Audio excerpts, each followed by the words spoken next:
Aujourd'hui, la Lituanie a une excellente image dans le monde occidental. C'est le petit pays courageux qui n'a pas peur de s'en prendre aux très grands et aux très grands méchants. Par rapport à la Russie, elle a fermé le corridor qui mène à Kaliningrad. C'est très courageux de s'attaquer ainsi à la Russie. Et par rapport à la Chine aussi, elle est très ferme, et d'ailleurs au point que la Chine a mis en place une sorte de blocus économique par rapport à la Lituanie. Alors, pour ce qui est du corridor de Kaliningrad, ceci n'a pas pu être fait sans l'accord avec les Américains et sans demander une protection, c'est certain. Et sur la Chine, est-ce que c'est un agenda lituanien ou est-ce qu'elle finalement préempte un peu des demandes américaines?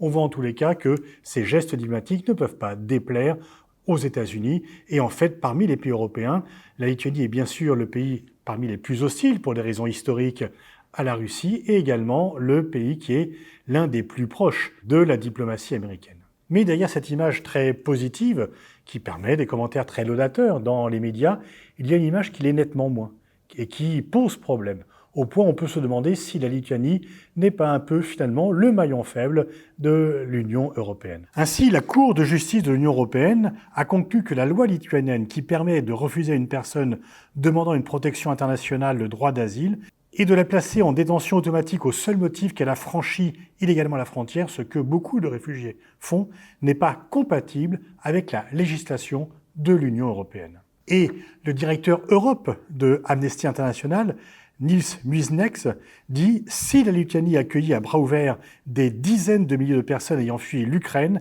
elle a réservé un tout autre traitement aux personnes que nous avons interrogées. Elles viennent d'Irak, du Cameroun, de la République démocratique du Congo, du Nigeria, de la Syrie ou encore du Sri Lanka.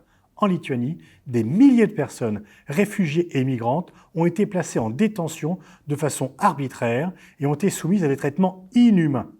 Un accueil en contraste avec celui dont bénéficient les personnes arrivant d'Ukraine. » Et le directeur d'Amnesty International Europe va même plus loin, il dit « Cela met en évidence de graves inquiétudes concernant, je cite, le racisme institutionnel bien enraciné dans le système migratoire lituanien. » Le rapport d'Amnesty, qui vient d'être publié, indique que de nombreuses personnes ont été battues, insultées et soumises par des gardiens à un harcèlement et des intimidations motivées par la haine raciale. Il y a même des cas de viol et de harcèlement sexuel. Alors, ceci pose bien sûr des problèmes de morale. On ne peut pas appartenir à l'Union européenne et faire cela, mais également des problèmes d'efficacité dans le combat à mener contre l'agression russe en Ukraine. La Lituanie se dit à la pointe, mais on a bien vu que finalement, en dehors du monde occidental, d'autres pays ont du mal à nous suivre. Et bien sûr, les nouvelles circulent.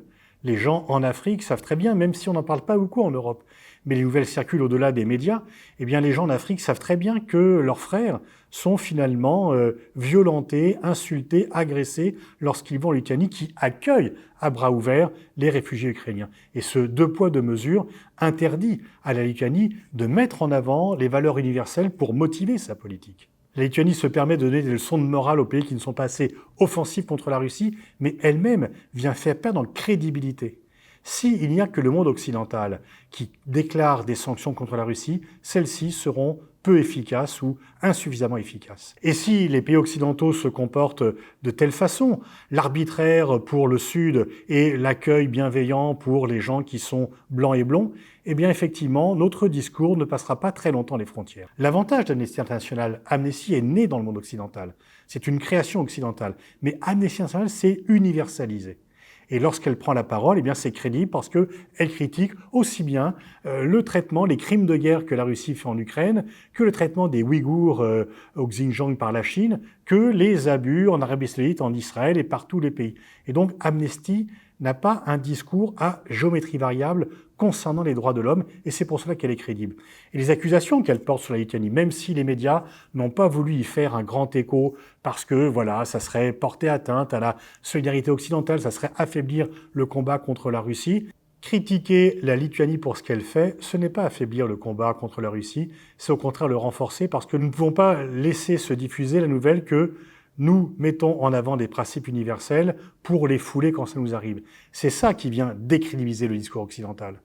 Et donc là, en fait, la Lituanie, elle pose plus un problème qu'elle apporte une solution, Parce que si nous avons du mal finalement à faire que les pays africains nous suivent dans les décisions que nous prenons contre la Russie, c'est bien parce que ces pays voient que nous ne sommes pas aussi universels que nous le disons. C'est vrai qu'on n'a pas beaucoup parlé de ce rapport d'Amnesty International dans la presse occidentale.